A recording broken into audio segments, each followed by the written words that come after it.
दोस्तों, RPF constable 2026 की भर्ती का नोटिफिकेशन कभी भी जारी हो सकता है, लेकिन कई स्टूडेंट को इसकी पूरी जानकारी ही नहीं है कि क्या इसमें सब्जेक्ट रहने वाले हैं, क्या इसमें हाइट मांगी जाती है या क्या इसमें एज मांगी जाती है। तो मैं आपके लिए पूरी डिटेल वीडियो लेके आ जाऊँ।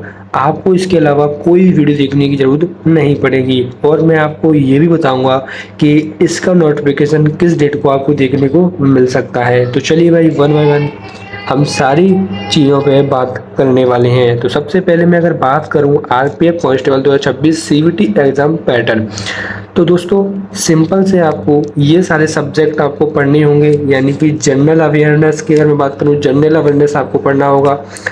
अर्थमेटिक को भी आपको पढ़ना होगा। अर्थमेटिक है हमारा, ठीक है दोस्तों, अर्थमेटिक हो गया।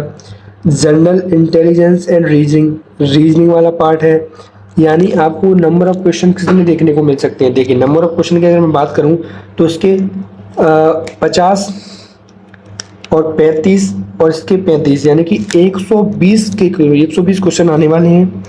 और मार्क्स आप देख सकते हैं 50 यानी 50 के 35 यानी 35 यानी एक एक नंबर के सारे रहने वाले हैं। टोटल 120 का आपका ये पेपर होने वाला है। तो चलिए भाई, आपको यहाँ से जानकारी तो ये मिल चुकी है कि क्या क्या इसमें सब्जेक्ट आने वाले हैं।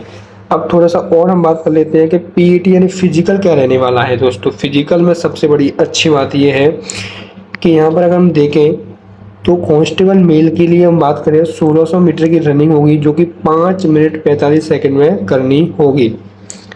अगर मैं 800 मीटर रनिंग की बात करूं तो 3 मिनट होगी फीमेल के लिए। फीमेल के लिए कितनी रहेगी? 3 मिनट 40 सेकंड। अगर मैं मेल के लिए लॉन्ग जंप की बात करूं तो 14 फीट मेल के लिए, 9 फीट फीमेल के लिए। अगर मैं हाई जंप की बात करूं, हाई जंप की अगर मैं बात करता हूं तो आप देख सकते हैं 4 फीट चाहिए मेल के लिए, 3 फीट चाहिए फीमेल के लिए। तो यहाँ से 2 डाउट हमारे क्लियर हो चुके हैं। और देखते हैं हम पीएमटी। भाई पीएमटी के बारे में हम जान लेते हैं क्या क्या रहने वाला है। अगर मैं हाइट की अगर बात करूँ भाई, हाइट की अगर मैं बात करूँ, अगर आप यूआर ओबीसी से हैं तो हाइट आपकी होनी चाहिए 157। ठीक है दोस्तों।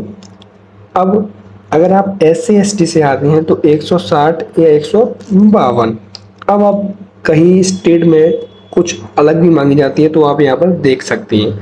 अगर मैं चेस्ट की बात करूँ, चेस्ट क्या चाहिए भाई? यूआर ओबीसी चेस्ट वालों के लिए यहाँ पर ओनली फॉर मेल 80 से 85, SC ST वालों के लिए 76.2 और 8.12। ये आप देख सकते हैं अदर कैटेगरीज हैं, तो ये अलग कैटेगरीज के लिए है। ठीक है दोस्तों। चलिए भाई, अब हम बढ़ते हैं आगे। RPF constable 2026 document verification. भाई डॉक्यूमेंट वेरिफिकेशन हम देख सकते हैं, यानी उसके बाद आपका क्या होगा? डॉक्यूमेंट वेरिफिकेशन होगा। अब हम देखते हैं क्या एलिजिबिलिटी क्राइटेरिया, भाई कौन कौन एलिजिबल हो सकते हैं इसके लिए। तो मैं अगर बात करूं, अगर आपकी एज 18 से लेके 25 साल तक है तो आप इसके लिए आवेदन कर सकते हैं।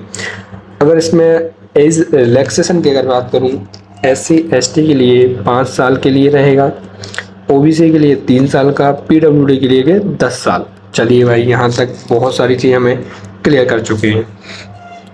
अगर मैं आरपीएफ कांस्टेबल 2026 सिलेबस की बात करूँ कि क्या क्या सिलेबस रहने वाला है, तो आप देख सकते हैं। स्क्रीनशॉट ले लेना भाई, यहाँ से आप लोग स्क्रीनशॉट लेते जाना।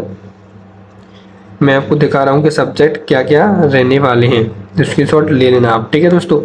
तो ये तो बात होगी हमारी सारी बातें। अब आपको ये इसका नोटिफिकेशन कब देखने को मिल सकता है उसके बारे में मैं आपको बताने वाला हूँ। तो देखिए, नोटिफिकेशन आपको कब देखने को मिल सकता है, तो जुलाई के एंड में